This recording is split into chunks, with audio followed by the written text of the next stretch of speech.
Good morning, everyone, and welcome back to the Moms Like Me podcast powered by Support Now. I am so excited for this conversation today. There are so many layers to it. As I was just telling our guests here, who I'll introduce in a second, there's so much to talk about. I think the challenge for me today will be how do we peel back all the layers inside of her story so that it can be coherent and comprehensive, but also digestible for our audience.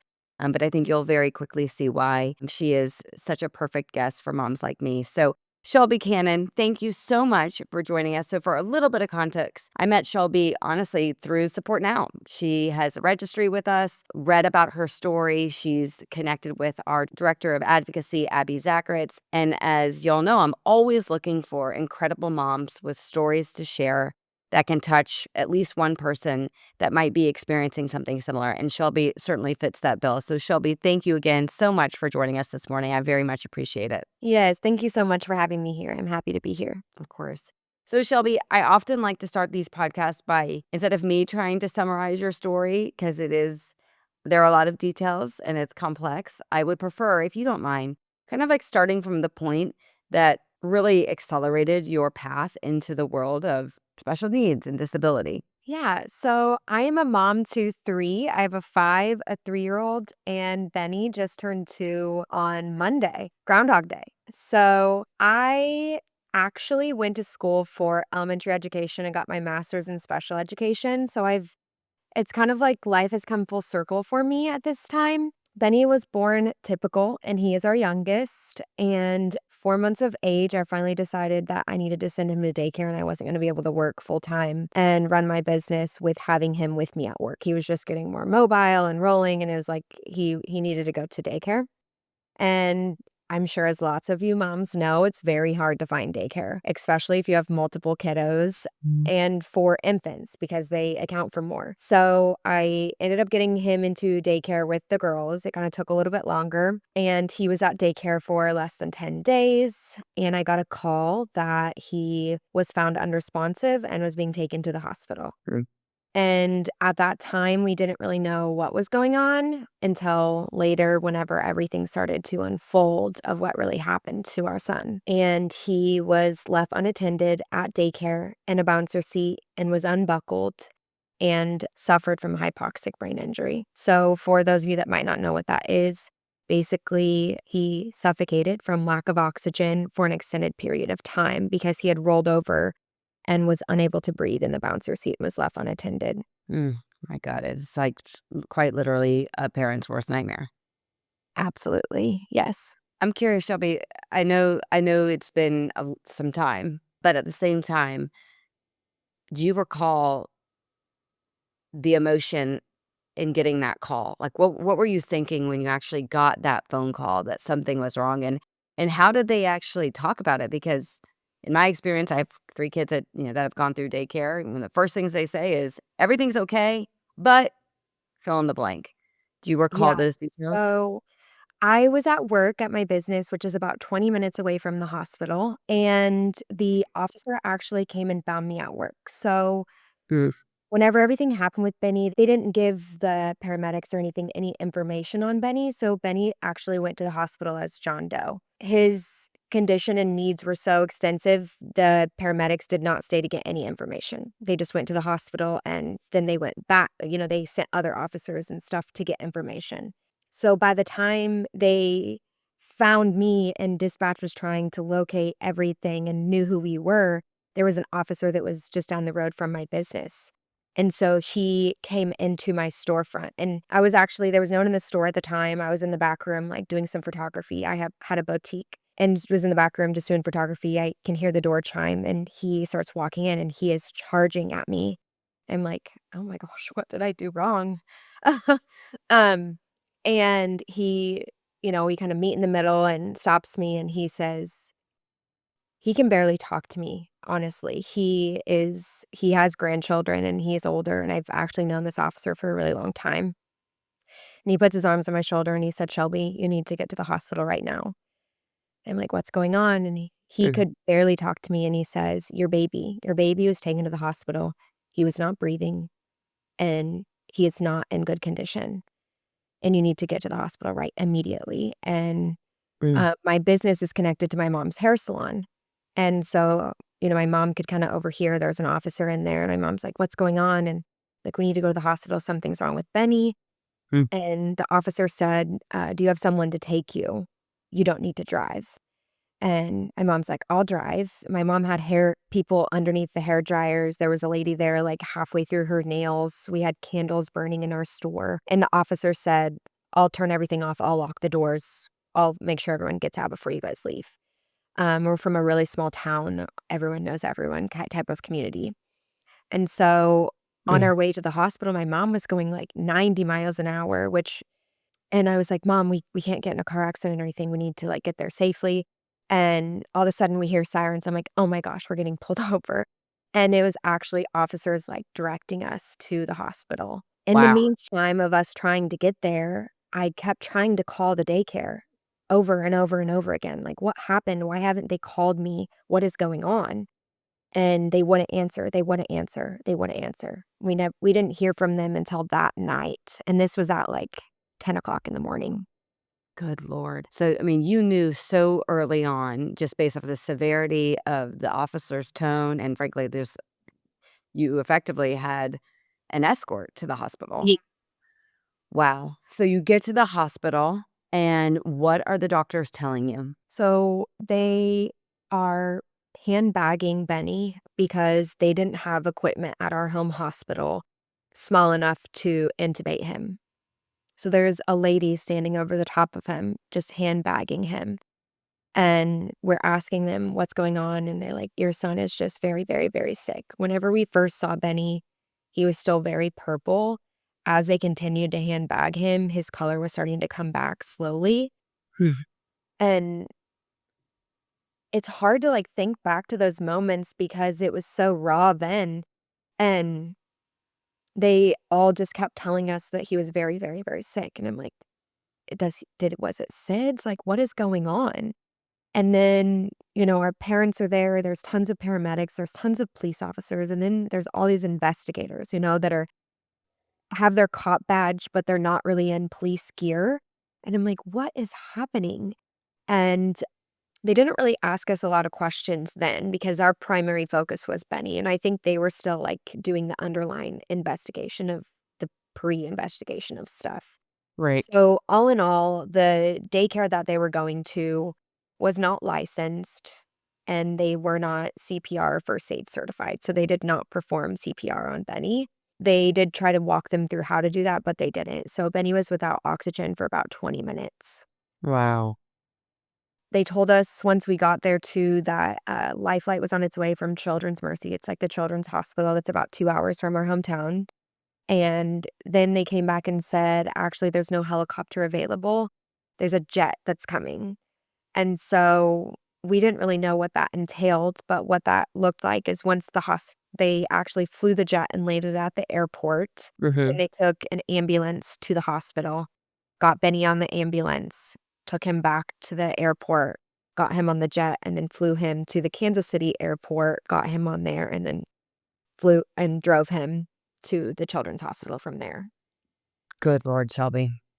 When we were in the hospital, obviously, we're from a small town, like I said, so we knew majority of people in there. They told me that I was going to be the only one that could fly with Benny and that my husband wasn't going to be able to. And that broke me because I didn't know that if Benny didn't make it, if I was going to be able to handle that by myself. And I knew, that at the end of the day, they weren't there to take care of me. They were there to take care of my son.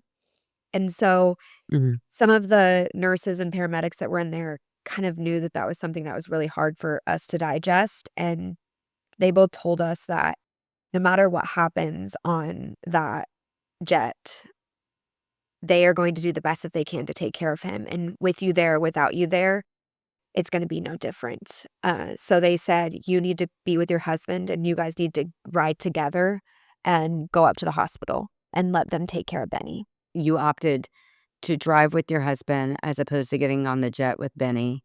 You could really have that support with him and let the paramedics and the doctors do what they need to do. I mean, by the way, that's such a it's such an it's such a crazy thing to try to put yourself in that moment. Yes, and, you know, like, if you think about it and ask those questions like, "Oh, I would for sure ride with my son, like, why would I not?" Right. And then, you know, in that moment, it's like, I don't know if I could physically see that and live that and forget that, you know, some things at that time, you didn't know if Benny was gonna even they didn't know if he was even stable enough to make the flight, if he Right, was right, really and for your husband's sake, like, for obviously your focus is what happens if this happens on my watch and how am I gonna handle it, but equally, I'm sure he's thinking, "How can I possibly let her kind of do this alone?" And then he's alone in his thoughts. I mean, and it sounds like, Shelby, these things were happening so fast, you didn't even have a second to process, so I'd imagine just the comfort of at least being with your husband to get it all out, to ask questions, to cry, to just, like, have a second to collect yourself because it sounds like at the hospital, it was a pretty chaotic scene where you're trying to discern who is who's an investigator, who is a doctor, who's a nurse, who's trying to help, like, so it sounds just completely disorienting, and I think I appreciate you telling this part of the story because I think it's just a really a beautiful example of, like, you just never know until you're in this position like this, how you would respond to something like this, and I think how you chose to handle it makes all the sense in the world. absolutely, yeah, and like I said, until you walk through that, you really never know what that decision is gonna look like, and if it wouldn't have been for them kind of, like, saying, like, "Hey, just so you know, like, it's okay to not go. It's okay to be there for your husband because you guys have to be there for each other no matter what happens." You know, and so that was really good that they did that because if not, I probably would have went and, you know, either here nor there, he made it there and everything was fine, but not fine, but, you Well, know, but he they made it. gave you permission, and I think that's, healthcare workers don't always get the best reputation of being on the side of parents and humans. In this case, they fully recognize what could happen, Right. and they were protecting you, Yes. and they were protecting really the sanctity of, like, your relationship and your marriage because that's a moment where, I think they recognize that y'all actually needed each other in that moment, in that brief moment. That's when y'all needed each other. Yes. So Benny gets to the hospital in Kansas City. Yes, and they got him there, and actually, since they had to do the, like, ambulance ride 2 times, they told us, "Don't go to the airport, just would get in your car as soon as he leaves in the ambulance and go straight to the hospital." And we got there actually before they had him settled in his room to where we could go back, so that was reassuring too, it wasn't like he was there waiting on us. When they Right. got him there, they let us come back and see him again before they started doing all of the tests and as doctors were, like, getting established and everything, and I'll never forget the moment that we got to see him. Whenever he was initially in the first emergency room, his eyes were not open, his color was slowly starting to come back, but whenever he was at the hospital in Kansas City when we got to see him for the first time, his eyes were opened. And the second that I saw him, I first thing I said to my husband is, "He will never be the same." Just because of, like, the way his eyes looked, I knew that he would never be the same. Mm. It was like you knew you weren't gonna lose him, but in some way, a part of him was lost. Yes. Mm. Whew. How did your husband take that news? It was hard for both of us, really, and I think the hardest part was, like, we didn't have any answers. It was like, I want somebody to tell us what happened to our son. You know, why did this happen? Because at this time, we're like, you know, he was young. Could it have been SIDS? Did he have a seizure? Like, we have no idea. Right. So we were just like, wanted someone to give us answers. You wanted clarity. Yeah, and then once we started getting answers, it was like, wow, I don't know if we wanted those, you know? Right, it's like, "No, that's not the answer I wanted." Yeah, Because yeah, I can imagine for in this situation, well, it's all sad all the time. There is a situation that you can't control, and there are situations you can control. This felt like one of those situations that could have been controlled.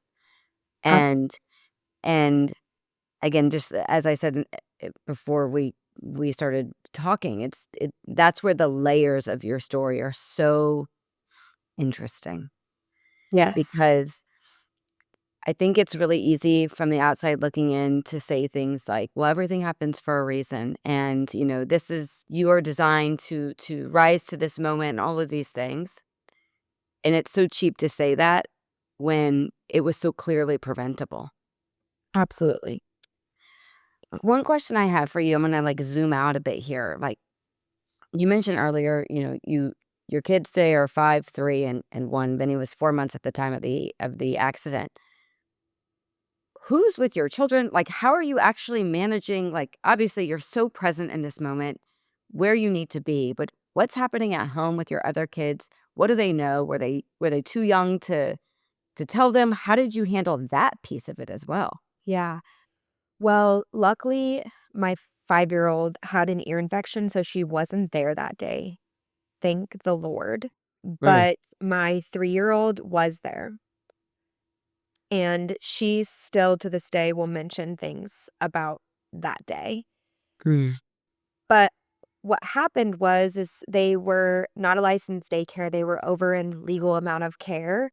So they, kind of took all the children, contacted parents, and had parents come get them. So they kind of all had the children secluded in an area away from the daycare providers Yeah. because they immediately took the daycare providers in for questioning. Wow. So, that's traumatic for every other family that was there too. Right. And they my brother, luckily all of my whole family live with my husband's side and my side live within 2 miles of us. So, our parents were all with us at the hospital, and my brother went and picked up my middle one, and then my grandma actually had my older one that day so that I could work. And so they she was mortified. Still to this day, she is terrified of police officers. Yeah. Yeah, I don't blame her. So, how long were you in the hospital with Benny? Again, it sounds like your mother's instinct was correct. Like, there was a lot of hope that he would survive kind of the trauma of it all and that life would look different than you expected for him. How long was he actually in the hospital? And share with us a little bit more about what the following months have looked like as you care for him and nurture him and try to give him the best life possible.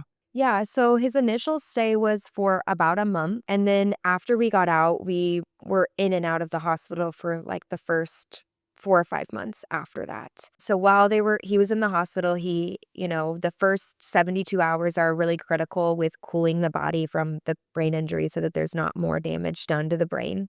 He did qualify for that, and then he Mm. was given, like, EEGs and MRIs. The EEGs were presenting seizures within the first 72 hours, and that's mostly just from the injury to the brain, which is just the lack of oxygen, and so he was then started on, like, different seizure medications, and then, like, his liver and kidneys were having issues just from, like, all the things being turned off, you know? Yeah. So once he was in their MRIs were being given, they originally told us that they did not think that Benny would survive. And then they told us that if Benny did survive, that he likely would not be able to ever breathe on his own. And kind of at that point, after him being sedated and intubated for so long, they kind of just have to start lifting that sedation medication and seeing what Benny does, and then determining next steps kind of around that. Yeah. Whenever he was intubated, he was not initiating a single breath on his own. His EEG was completely, and MRIs, everything was completely flatline, like no brain activity. Mm. As they started lifting that sedation off of him, which was obviously slowing down the brain, all of that as well, we would see, like, little bitty ticks in his EEG, and we would say something, and the doctors and nurses would say, "No." And I'm like, "No, like, that's something. That's something." And then he would slowly like initiate a breath on his own. And that kind of just progressively became more and more. And I'll say one thing, like my husband and I didn't regularly attend church on Sunday. We didn't routinely pray like we should. And in that hospital room, like I'll never forget how God moved for us in those moments and still to this day. But it slowly just started initiating breaths on his own and moved to like BiPAP, and then he moved to like a nasal cannula and then was breathing on his own. Wow.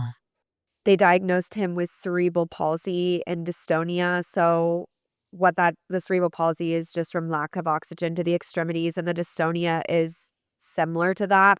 But the dystonia is like stiffening of the muscles. So he is very stiff. Right. And basically that's like a miscommunication from the brain to those extremities. And he's also been diagnosed with cortical visual impairment. So it's not like his vision is fine, but it's the processing from the brain to the eye. Right. Right.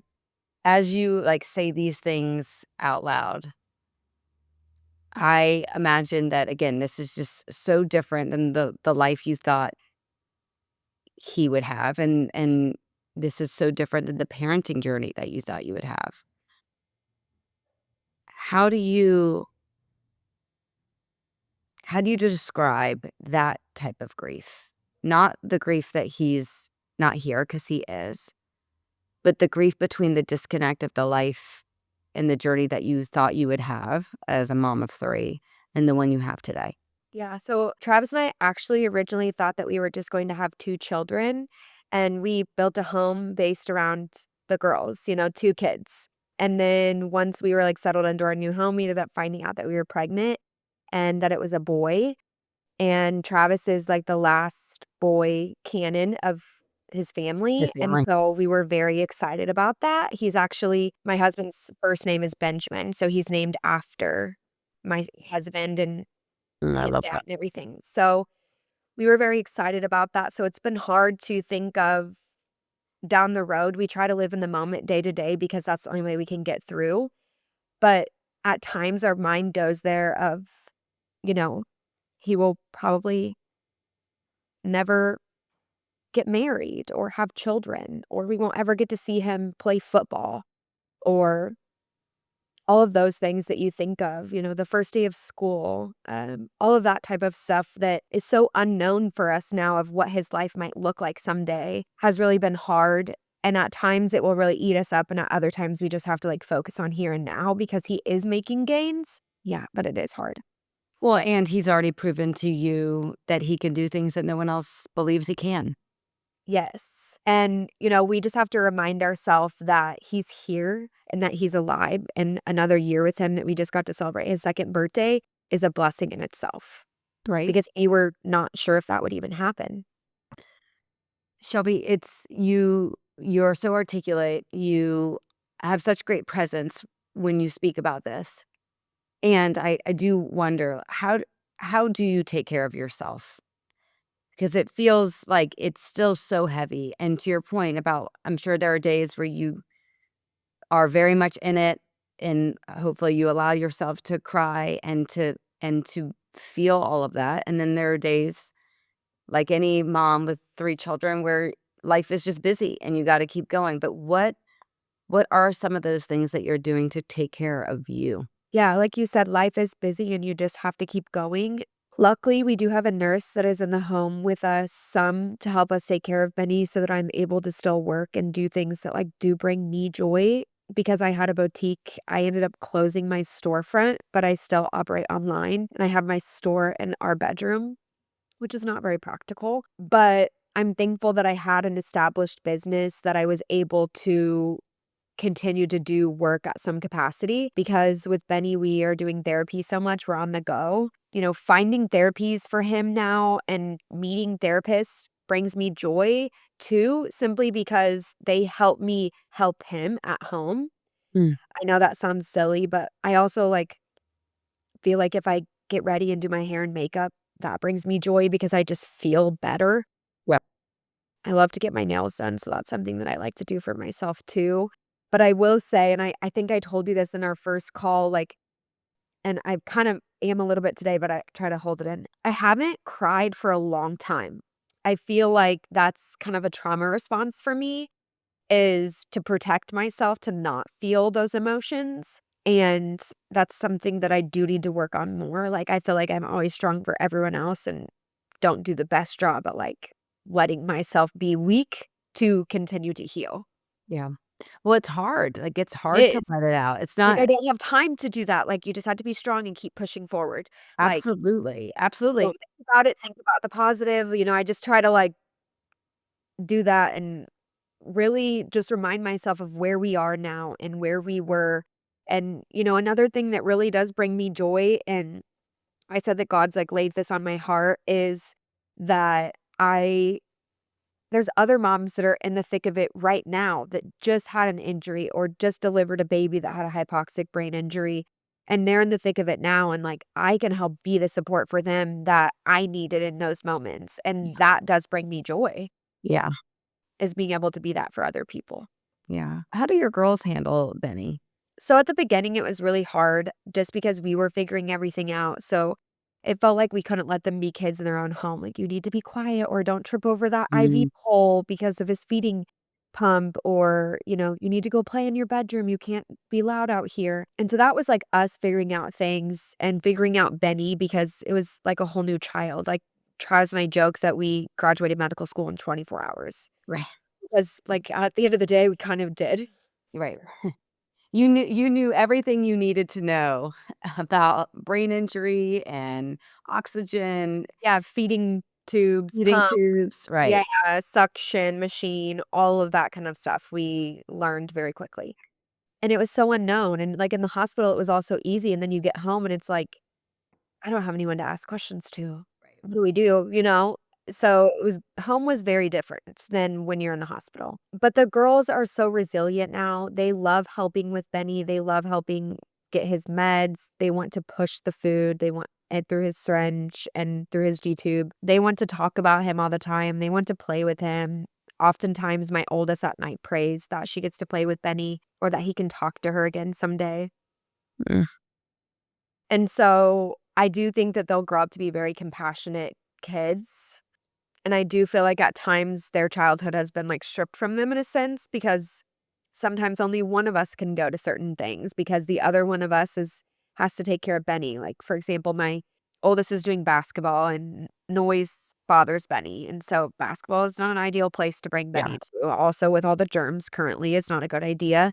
So sometimes one of us has to sit out unless like a family member or nurse or something can kind of step in. But there's times that one of us has to miss something and they understand. But at the end of the day, it's like, we shouldn't have to do this. Like, this yeah. shouldn't be our life, but it is. And we just have to find the good parts of it. Yeah, and I appreciate the fact that it sounds like you've done enough of the thing that I think is important, which is saying the thing that people don't wanna say out loud, which is that, like, we shouldn't be in this spot. Yeah. 'Cause that's a part of acknowledging it, right? That you have to acknowledge it, to grieve it, to, like, to really process all the emotions. You also have to, like, get to the heart of how you feel, which is, like, "This sucks." Like, Yeah. this, like I think so often there's so much pressure just to get to the other side of, like, glass half full. But Right. for yourself and your husband, there has Absolutely. to be a moment, or many moments, I would imagine, where you also have permission to say, "Yeah, this is not what we planned. This is not what we hoped for." Doesn't mean you can't make the best of it, but I would imagine there's just that, like, seesaw of, like, going back and forth with both of those things, Absolutely. All the time. because that's the only way that you're gonna be able to move forward, right? Or am I projecting too much here? No, absolutely. I mean, that's how we've, found ourselves being able to move forward. For the longest time, it was like, we're not going to go into a restaurant. Like, but then sometimes it's like, I don't want to cook and I don't want to DoorDash. I just want to go to a restaurant and be a normal family getting dinner on a Friday night. Like, now it's like, let's just do it. Let's just do it. Shelby, you talked about earlier that, or a little bit earlier, that one of the things that you are in a position to do right now is to help moms and help parents that are experiencing this maybe on the earlier side. have you found people, mentors, so to speak, that are kind of like ahead of you on this journey that you can turn to for the questions to come?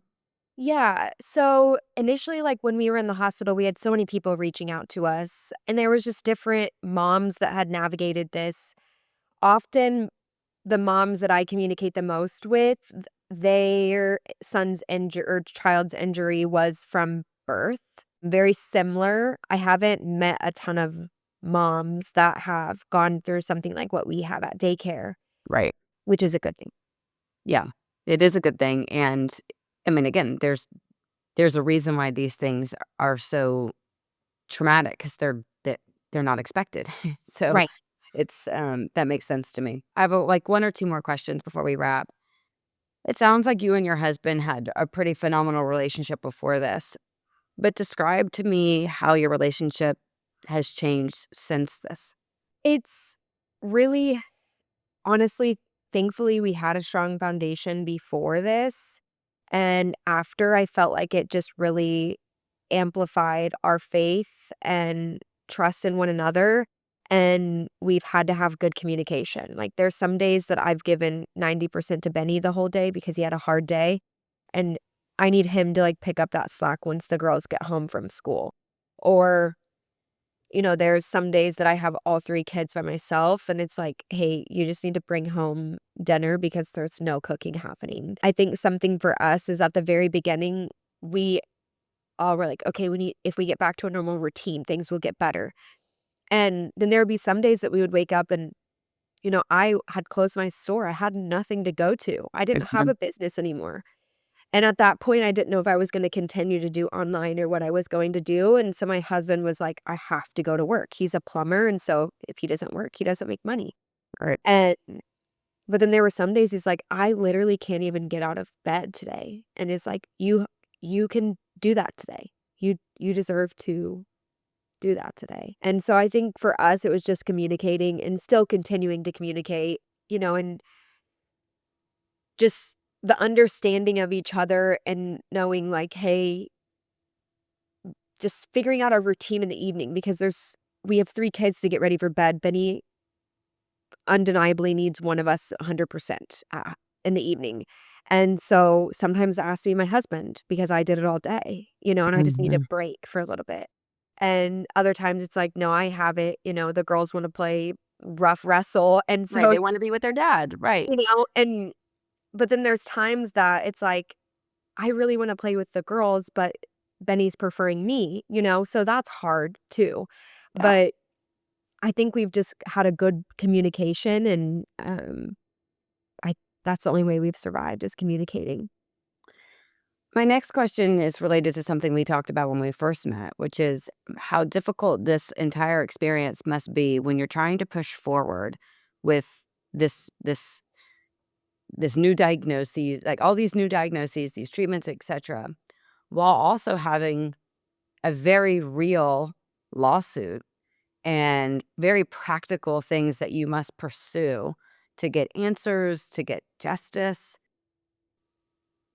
I would love for you to share a little bit about, like, that duality because to me, that's probably one of the h would have been one of the hardest things. It's like, it's hard enough to move forward with the situation that you're in, but you're also forced to stay in the past because there's so much legal, like, regulatory things that have to be put have to have attention towards. Right.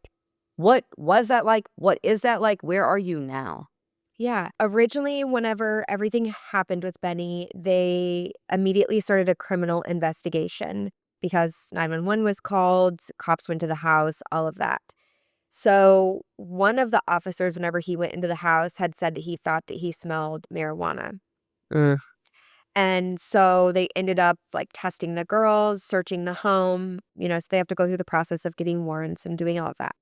Well, there ended up being drugs in the home. They also found guns in the home. And with you having drugs in the home and guns, then they were convicted with both of those as well. So the actual conviction took like about a month. And so, like, we were in the hospital and, they had like closed the daycare. Obviously, all the kids pulled them or whatever, their families pulled their kids.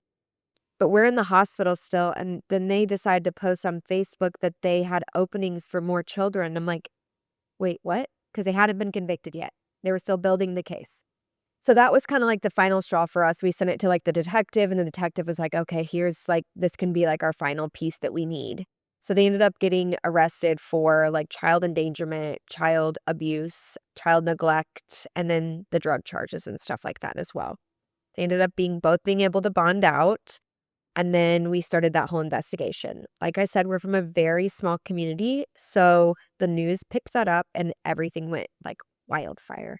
So for our family having to relive that, and then them seeing all of that on social media and then mugshots and all the things is just, how people are in comments and things like that. So that was hard to like begin reliving all of that. But they have since been convicted. One was convicted for like child abuse and child endangerment, and one was convicted for just child endangerment. So one of them served 30 days in county jail, and one of them served 60 days in county jail. And now are out of jail and living a fairly normal life. Yeah. So they were convicted, and with that kind of helped us close that chapter of knowing that they did what they did and they were convicted for that. Did we get justice? I don't really feel like we got justice because Benny was served a life sentence and they were not. They do have to help us pay back the medical bills because we have a lot of those that are, from that initial period of his hospital stay, because our primary health insurance, since my husband and I are both self-employed, we just have marketplace insurance, and it was not covered at the children's hospital. Jeez. Yeah. So they only have to pay like $50 and $75 a month for like the next 40 years. And then we should be able to have the medical bills paid off. Yeah. So really the $50, he goes to the chiropractor 7 times in 1 week, and Right. it's $35 a time. So really the money that they're giving us is a drop in the bucket. That's just one piece of his care that he needs that isn't covered by insurance. And, they were not licensed, they were not insured. Yeah. And so for there to be like a civil piece, there's really not a lot that we are going to be able to get from them. Yeah. So we have just chosen to close that chapter, focus on Betty, focus on his care, because it is so depleting of us. Every time around court hearings, it was horrible for us. Right, because it's taking away a All ton their of bandwidth that you don't have. But I will say that something has like lit a fire under me, is that their conviction wasn't substantial. So I have worked with a state representative that is local to us, and we actually just got passed through the Judiciary Committee at the Capitol, and it is now on the House floor for a bill to be passed, and we're going to call it Benny's Law, to change the stipulations from a misdemeanor conviction to a felony conviction, so that the next family that this will happen to at some point in life, they will not be treated the way that we were in that sense, and the stipulations will be substantially greater for the person at fault. Right, and hopefully it acts as a larger deterrent to those that aren't upholding the standards of their expectations at a daycare, at a school. Yeah, so it has to pass the House and the Senate still, but it has passed the first step of everything, so we're hopeful that that can help the next family. Well, Shelby, you are amazing. I know Thank you. people tell you that all the time. I know this is not a life that you chose, and you're doing an amazing job. I think so often moms just need to be told that you're doing good. Thank You you. are. You're doing so good. I am so grateful for just all of your candor in every direction. And I think about like where you are in the journey, and you're still so early. Like you're still so early in it. And I Yes. know that while it will always be difficult, my hope is that as time passes for you, while your routine will never look exactly to a T the way that you may have expected, it will start to feel like yours, and you will rise. And I just want to say thank you again for telling this story, because I do think these things they happen, Benny's such an incredible example of defying the odds. The way that you talk about finding your faith and how you've navigated this with your husband, it's extraordinary. I always talk about, like, I want to meet moms, the extraordinary, ordinary moms, and you certainly qualify for that. As we wrap up, I wanted, I'm going to post your Support Now registry here because if you're like me and so touched by this story and you want to support Benny and Shelby and their wonderful family, I want people to at least read more and encourage them to support however ways they feel comfortable. But any final calls to action for parents or people listening? Yeah, I just think it's really important, like, especially for husbands and wives to, in situations like this, to stick together.